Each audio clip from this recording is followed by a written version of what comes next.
하나님께서 주시고자 하시는 평안의 축복이 여러분과 가정 그리고 하시는 모든 일 속에 풍성하게 흘러넘치시기를 간절히 축원합니다.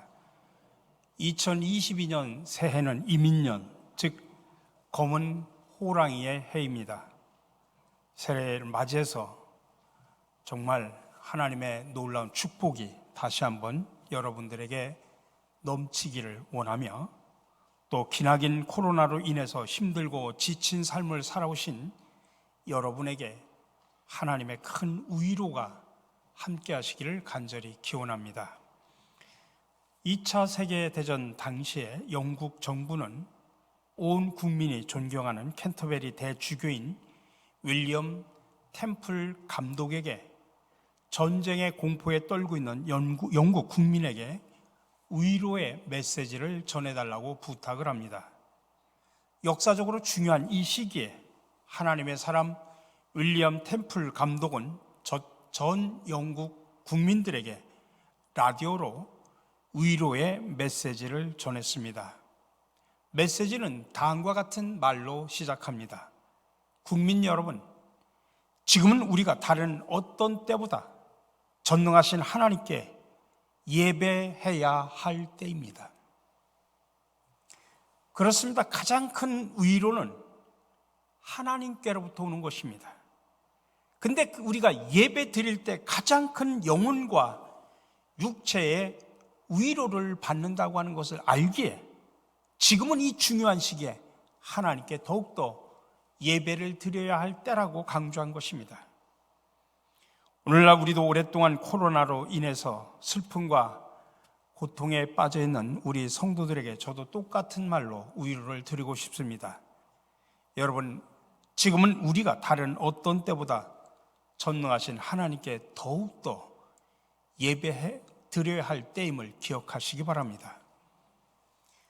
구약에 보면 위로라는 말은 어느 의미를 가지고 있느냐면 처한 곤경을 호전시키거나 슬픔이 변하여 기쁨이 되게 한다고 하는 그런 뜻을 가지고 있습니다.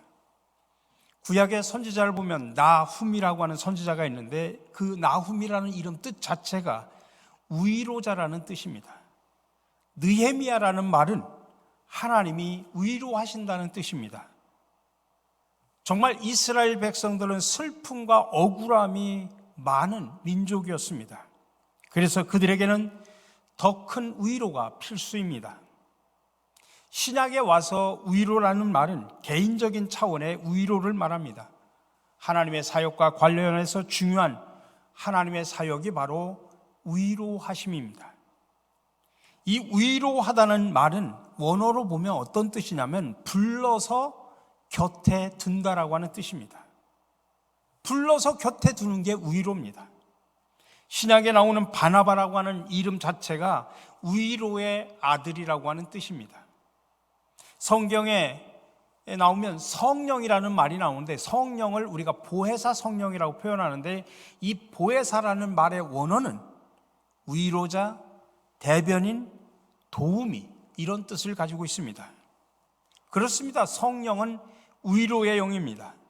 하나님은 성령 하나님으로 우리와 함께 계십니다.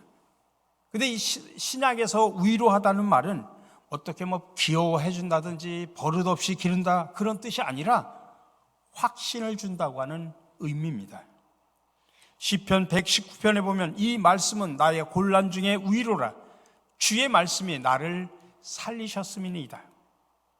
하나님의 말씀이 나를 살리셨다고 하는 것, 그것이 바로 위로라고 하는 것입니다. 다시 말하면 하나님의 말씀 가운데 위로가 있다는 이야기입니다.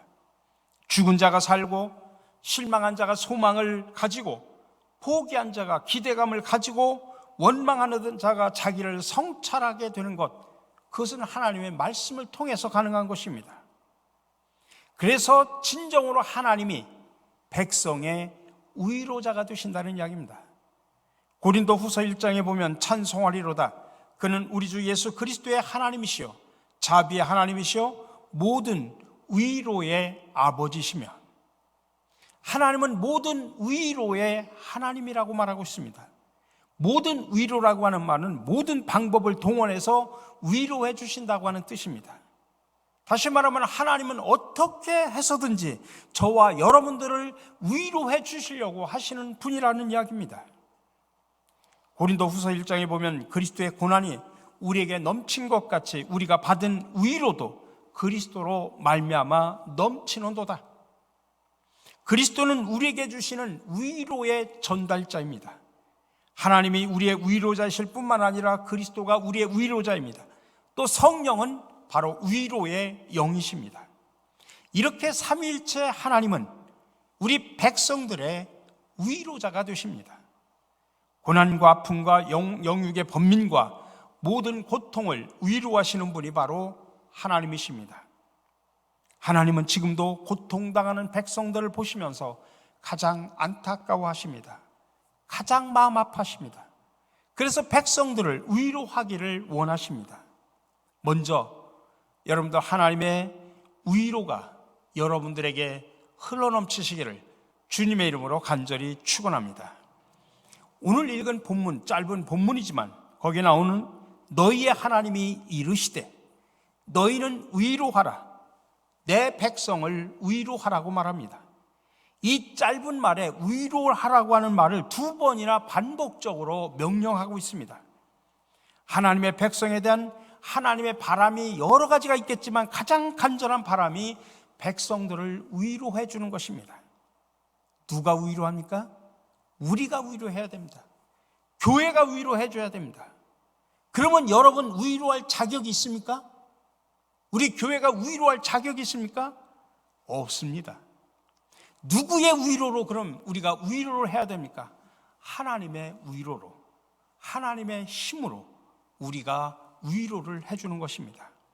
그래서 이사야 51장 12절에 보면 이르시되 너희를 위로하는 자는 나 곧 나이니라. 고린도후서 1장 16절에 보니까 우리가 위로 받은 것도 너희가 위로를 받게 하려 하는 것이다라고 말하고 있습니다. 그래서 우리가 위로자가 되어야 됩니다. 물론 진정한 위로자는 하나님이십니다. 그리고 예수님이 위로의 통로이십니다. 성령님이 위로의 영이십니다.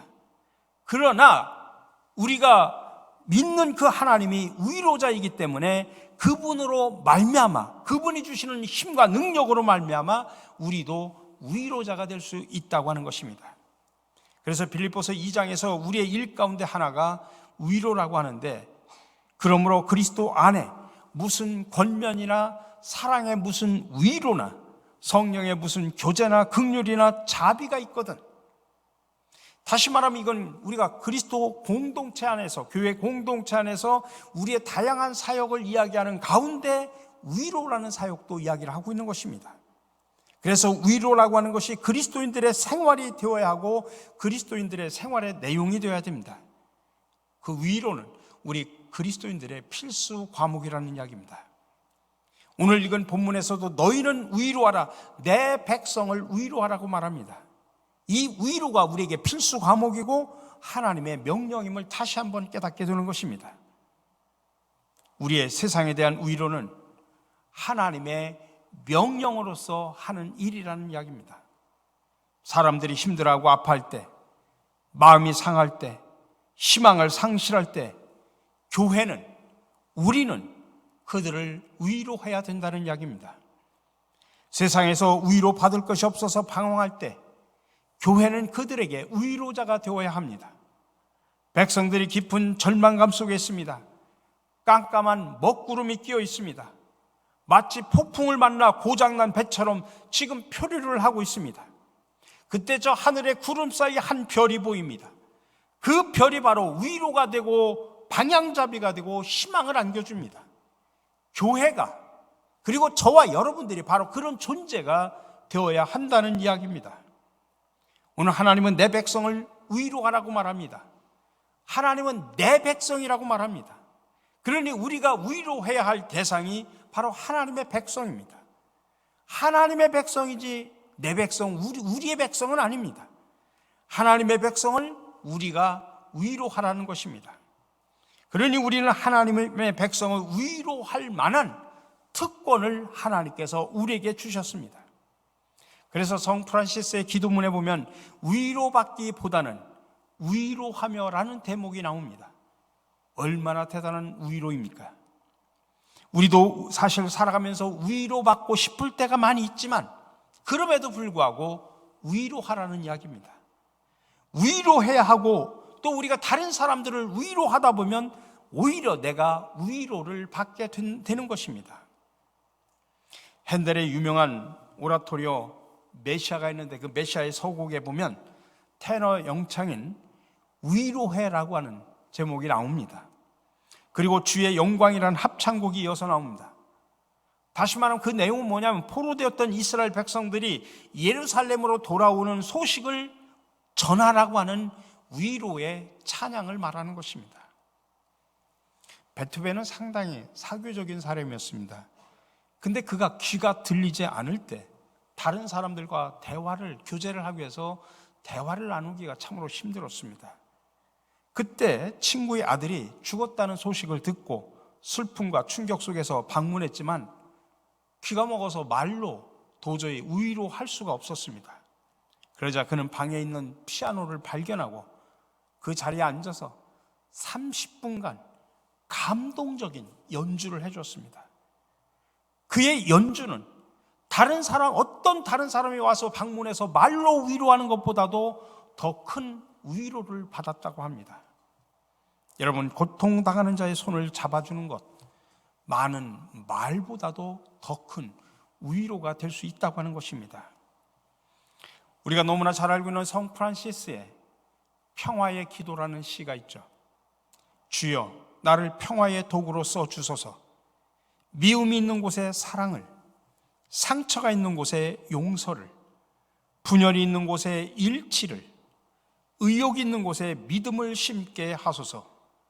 위로받기보다는 위로하며, 이해받기보다는 이해하며, 사랑받기보다는 사랑하며, 자기를 온전히 줌으로써 영생을 얻기 때문이 주여 나를 평화의 도구로 써주소서. 우리가 위로하는 것은 하나님 나라 운동의 핵심인 평화를 만드는 일이라고 하는 그 의미를 담아서 이 시를 쓴 겁니다. 우리가 위로받기보다는 위로하는 자가 되어야 평화를 만들어가는 자, 피스메이커로 살 수 있다고 하는 것입니다. 근데 우리가 이웃을 구체적으로 위로하기 위해서는 우리가 중요한 3가지 원칙을 알아야 됩니다. 첫 번째가 명료화라는 것입니다. 상대방의 감정을 읽어주는 겁니다. 위로할 때 무작정 하는 게 아니라 이런 단계가 있다는 것입니다. 첫 번째가 명료한데 상대방의 감정을 읽어주는 겁니다. 아, 네가 화가 났구나. 아, 네가 지금 우울하구나. 상대의 그런 혼란스러운 감정을 나도 같이 느끼고 있다고 하는 것을 말로 확인해 주는 겁니다. 다시 말하면 상대방의 감정을 있는 그대로 인정해 주는 겁니다. 여기부터 시작을 하는 것입니다. 두 번째가 정상화입니다. 야, 그런 상황이라면 화가 나는 게 당연해. 아마 그런 상황이라고 하면 눈물이 나는 게 당연할 거야. 네가 약해서 그런 게 절대 아니야. 상대의 감정 반응이 그 상황에서는 자연스럽고 당연하다고 하는 것을 알려주는 것입니다. 그래야 그 사람이 죄책감이나 부적절감에 휩싸이지를 않게 됩니다. 마지막으로 상대의 진정한 가치를 승인하는 것입니다. 이것을 다른 말로 확인 지지라고 말합니다. 그럼에도 불구하고 너는 소중한 존재야. 이렇게 네가 힘든 일을 겪었지만은 내가 내 옆에 있어서 참 고맙다. 그렇게 하는 것입니다. 어느 때부터인가 우리 사회에 힐링이라는 단어가 등장을 했습니다. 뭐 힐링 캠프, 나에게 힐링이 필요해, 뭐 이런 다양한 단어들이 나왔죠. 그만큼 사람들이 위로를 받고 싶어 한다는 이야기입니다. 힐링이라는 단어가 유행어가 된 것은 그만큼 많은 사람들이 나 위로받고 싶다라고 하는 표현입니다. 여러분, 왜 위로가 중요합니까? 어떤 사람하고 대화를 할 때 돌직구로 얘기하는 것과 따뜻하게 말 한마디 하는 것하고는 전혀 다릅니다. 여러분, 둘 중에 뭐가 더 중요하다고 생각을 합니까? 저 사람을 변화시키기 위해서 고지고대로 돌직구로 얘기하는 사람이 있습니다. 직설적으로 얘기하는 사람이 있어요. 그 또 하는 사람은 따뜻하게 돌려서 자연스럽게 얘기하는 사람도 있습니다. 여러분, 어떤 말이 더 효과가 있는 줄 아십니까? 이거는 다른 말로 표현하면 정말 우리가 사람들을 접근하면서 사람들하고 대화하고 사람들을 변화시키려고 할 때 돌직구가 직설적으로 얘기해 저 사람이 변화되었다라고 생각을 하는데, 여러분, 착각이라는 이야기입니다. 그 말에 변화되는 사람들은 거의 없다고 하는 것입니다. 내가 저 사람을 향해서 돌직구로 직설적으로 얘기하면 감정만 상합니다. 그 말이 틀린 말은 아니에요. 맞는 말이에요. 근데 화가 확 올라와요, 내 속에. 근데 따뜻하게 접근하면서 말을 하면, 부드럽게 들어오면 인정을 하면서 사람이 변화가 될 수 있다고 하는 것입니다. 여러분, 분명하게 우리가 사람들을 인정하고 사람들을 우리가 위로할 때는 접근 방법이 달라야 됩니다. 오늘 본문 이사야 40장은 구원의 소망을 전달합니다. 1절과 2절에는 내 백성을 위로하라는 말을 계속 반복합니다. 지금 하나님의 희망의 음성이 지금 들려오는 것입니다. 지금 바벨론 포로로 온 백성들, 그래서 거기에서 신음하면서 고통과 포로 생활을 하는 백성들을 향해서 지금 이사야 선지자를 통해서 내 백성을 위로하라고 하는 것입니다. 지금 상황이, 위로받아야 될 이스라엘 백성들의 상황이 지금 바벨론에 끌려와서 포로로 있는 상황입니다. 근데 이제 포로 생활이 끝이 나고 이제 언젠가는 하나님의 통치를 받을 것이니 이제는 위로해 주라라고 그렇게 지금 말하는 것입니다. 여러분, 이스라엘 백성들이 바벨론의 포로가 된 원인이 누구 때문입니까? 누구 잘못입니까? 다른 사람 잘못이 아닙니다. 이스라엘 백성들이 하나님을 불신앙하고 하나님을 예배하지 못하고 이방 우상을 섬겼기 때문에 하나님께서 심판의 도구로 바벨론을 통하여 포로로 끌려가 고생하게 만든 겁니다. 근데 여러분, 포로로 끌려가서 고통당하는 그 백성을 바라보면서 백성들 얼마나 속이 상하겠습니까? 근데 사실 더 속이 상하는 사람이 누굽니까? 하나님입니다. 하나님. 여러분들 자식 키워봤지 않습니까? 자식들이 잘못하면 누가 더 속상합니까? 부모가 더 속상한 겁니다. 마음으로 아파하고 마음으로, 그래서 또 위로합니다. 그리고 그 속상한 자녀를 가슴에 묻고 사는 겁니다. 우리 사랑하는 성도 여러분, 아까도 말씀드렸듯이 위로라는 말은 불러서 곁에 두는 것이라고 말씀드렸습니다. 그래서 하나님은 우리를 위로하기 위해서 구체적으로 예수님을 이 땅에 보내셔서 하나님 곁에 두시려고 임마누엘로 이 땅에 오신 겁니다. 우리가 하나님 곁에 있으면 그 자체가 위로가 됩니다. 그러나 하나님을 멀리 떠나서는 위로를 받을 수가 없습니다. 로마서 12장 15절에서 말합니다. 즐거워하는 자들과 함께 즐거워하고 우는 자들과 함께 울라. 함께 즐거워하고 함께 우는 것, 말같이 쉽지 않습니다. 진정한 마음이 없으면 참 어려운 겁니다. 옛날 초상집에 가보면 상주 대신에 울어주는 사람을 돈 주고 샀습니다. 그래서 그 사람은 그냥 아이고 아이고 하면서 그 상여 나갈 때 제일 앞에서 아이고 아이고 하면서 곡을 합니다. 근데 그 곡은 진정한 곡이 아니죠. 나는 돈 주고 그냥 곡을 부르러 온 거예요. 그러니 그냥 자기는 아무 생각 없이 가식적으로 부르는 눈물이에요. 근데 위로라고 하는 것은 그런 가식적인 눈물, 가식적인 웃음이 아니라고 하는 것입니다. 수잔 폴리스 슈츠라는 분이 친구란이라는 글이 있어서 소개합니다. 친구란, 내가 하는 모든 일에 영향을 주는 사람, 즐거울 때 찾아오는 사람, 괴로울 때 찾아오는 사람, 항상 너를 격려해 주는 사람, 너와 경쟁하지 않는 사람, 너의 일이 뜻대로 되지 않을 때 위로해 주는 사람, 그가 없이는 자기 자신이 완전할 수 없고 또 다른 너 자신, 그렇게 표현했습니다. 친구는 위로해 주는 사람이라는 이야기입니다. 위로해 줄 때 진정한 친구가 될 수 있다고 하는 것입니다. 예레미야 29장 11절에서 말합니다. 여호와의 말씀이니라 너희를 향한 나의 생각을 내가 아나니 평안이요 재앙이 아니니라. 너희에게 미래와 희망을 주는 것이라. 여러분, 주님께서 우리에게 원래 주시려고 하는 마음은 재앙이 아니라는 이야기입니다. 때는 우리가 하나님 곁을 떠나고 이스라엘 백성들이 우상을 섬겼을 때 그들에게 심판을 하고 바벨론의 포로로 끌려가게 하긴 했지만 그게 하나님의 본뜻은 아니라는 이야기입니다. 하나님이 진정으로 주고 싶은 것은 평안이라는 것입니다. 그리고 그들에게 미래와 소망을 주기를 원하는 게 하나님의 마음이라는 것입니다. 우리 사랑하는 성도 여러분, 우리는 참 오랫동안 코로나로 인해서 우리의 일상을 잃어버리고 교회에서는 온전하게 공동체 예배를 드리지 못하고 그러다 보니까 가족, 교회 중심의 공동체 친교를 나누지 못한 지가 참 오래되었습니다.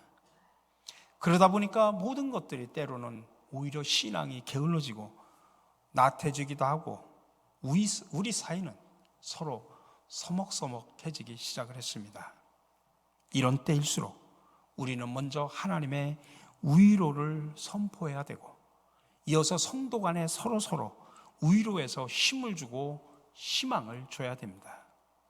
이런 이유들로 인해서 올해 2022년 우리 성도와 우리 교회가 서로 위로하고 세워가기 위해서 내 백성을 위로하라고 하는 이 표어를 저희가 만들었습니다.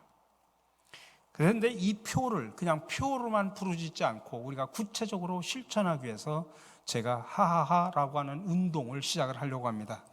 여러분 주보에 끼겨 있는 이 내용을 보시면 하하하 운동이라고 제가 써놨습니다. 이 하하하 운동이 뭐냐면 이 하자가 하나님 하자에 하 3개를 제가 따서 하하하 운동이라고 표현을 했습니다. 첫 번째로는 하나님과 친밀한 교제를 나누자. 우리가 하루에 거룩한 투자 20분 정도만 하자. 빌립보서 4장 6절에서 7절을 보니까 아무것도 염려하지 말고 다만 모든 일에 기도와 간구로 너희 구할 것을 감사함으로 하나님께 아뢰라. 그리하면 모든 지각에 뛰어난 하나님의 평강이 그리스도 예수 안에서 너희 마음과 생각을 지키시리라. 우리는 하나님과 먼저 교제를 해야 진정한 위로의 근원인 하나님으로부터 위로를 받게 됩니다. 여러분, 세상이 주는 위로에 여러분들 기대지 마시기 바랍니다. 세상이 주는 위로는 지나가면 끝이에요. 없어지면 끝이에요. 근데 진정한 위로는 하나님이 주시는 위로여야 합니다. 그것이 영원한 것입니다. 그러기 위해서는 여러분들 하나님과 친밀한 교제를 하루에 20분 이상 하시라는 이야기예요. 그러기 위해서 여러분들 각자의 기도의 골방을 만드시기 바랍니다. 이 새벽에 나와서 새벽 기도가 기도의 골방이 될 수도 있고, 먼 곳에 살고 또 새벽에 일어나지 못하시는 분들은 일어나자마자 그 순간 20분을 기도의 시간을 만드시기 바랍니다. 또 아니면 출근하면서 차를 몰고 가면서 그 자리를 기도의 골방의 자리로 만드시기 바랍니다. 여러분, 우리 신앙인들의 모습은 항상 하루의 삶이 기도로 출발하고 감사로 마무리해야 됩니다. 이게 우리 신앙인의 일상이 되어야 됩니다. 같이 한번 힘차게 따라서 해봅시다. 기도로 출발하고 감사로 마무리하자. 올 한 해 동안 여러분 꼭 실천해 주시기 바랍니다. 매일매일 기도로 출발하시기 바랍니다. 그리고 하루를 감사로 마무리하시기 바랍니다.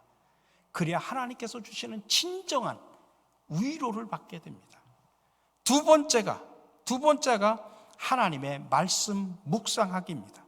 하루에 20분 이상 큐티를 하시기 바랍니다. 디모데 후서의 이야기입니다. 모든 성경은 하나님의 감동으로 된 것으로 교훈과 책망과 바르게 함과 의로 교육하기에 유익하니 이는 하나님의 사람으로 온전하게 하며 모든 선한 일을 행할 능력을 갖추려 함이라. 성경을 통해서만이 나를 교훈하고 나를 책망하고 나를 바르게 하고 나를 의로 가게 만든다. 그래서 나로 하여금 성경 말씀이 하나님의 사람으로 온전하게 이끌어간다.